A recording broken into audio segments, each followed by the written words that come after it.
Hi, this is Jason Rubenstein. I'm the executive director of Harvard Hillel. Last week I made a video sharing with the world the news and our reaction to and pushback against an editorial in the Crimson entitled "Dear Ethicist, Should I Let Go of My Zionist Friends?" and really explaining how this is exactly the type of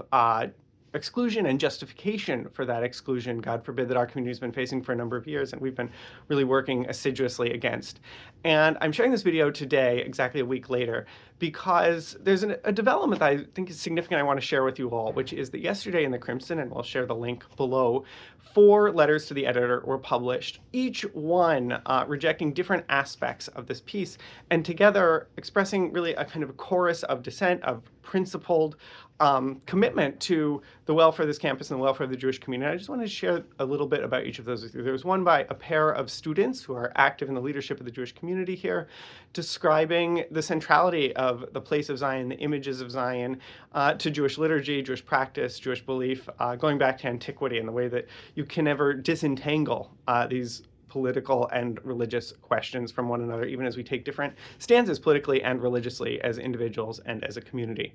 There was one by a pair of Jewish professors who were former Crimson editors themselves about the threatening nature of the idea that association with a country would be grounds for exclusion when participation with your peers is such a central component of what it means to be a student here, and calling on students to exercise courage and stand up for free exchange of ideas and stand up for their Israeli and Jewish colleagues. There was one by the Reverend of Memorial Church about the moral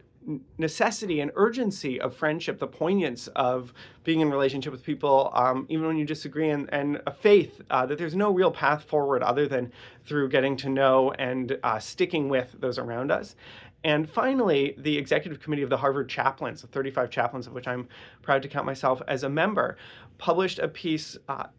criticizing this as an example of religion-based exclusion, which is antithetical to the very project of university chaplaincy of coming together across difference, even very profound existential difference, and seeking out not just common ground, but really respect and the possibility of supporting one another. And I wanted to share that with you all because part of our community's concern has really been that there's been so much bad speech around campus, but that's only half the concern, in some ways the smaller half. The other half of the concern is there's been so little good speech emanating from campus, so little reaffirmation of the dignity and the place that the Jewish community in all of its varieties deserves here. And I wanted to share this moment because it's a very different thing if a piece comes out and just the Jewish community and the Chabad are pushing back against it, versus if we are leading a chorus of sympathetic voices who are diverse in many ways, who are religiously diverse, but also politically diverse, some of whom might agree with some of our central claims, or the claims that are advanced by most of our community, and some of which are working with us in a coalition based on other principles they have. And we are mustering that support and really drawing out a broad-based rejection of certain ideas. And I wanted to share that with you all because the work of drawing in those friendships, those relationships, those partnerships has been going on for years, really decades here in the chaplaincy, in work with professors and students and other religious leaders. And we've been working increasingly since October 7 to draw on those relationships so the Jewish community won't be standing alone. And that's really our project here in America for Jewish life, one that is embraced and advocated for not just by Jews, but by a very broad and deep swath and coalition.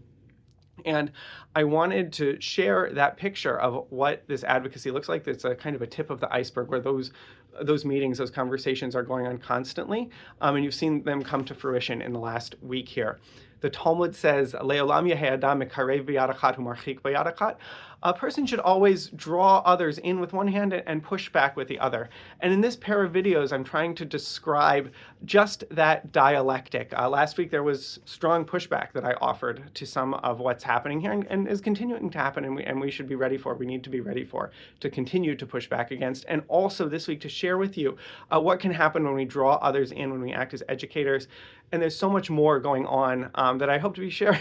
with you in the coming weeks. I've reached out to the author of the piece and to the editor members of the Crimson, to the Intellectual Vitality Initiative, and to other key members around campus, because at the end of the day, we need to not only advocate, we need to educate, which means we need to listen. We also need to speak personally. We need to build relationships here, which most of the time will stay out of the limelight, and which at critical moments like this will also have the courage and the conviction built over years and years of trust and closeness to stand up with and for us. I want to thank you all for your participation in these conversations across the country and across the world, and for carrying the burden of this community together.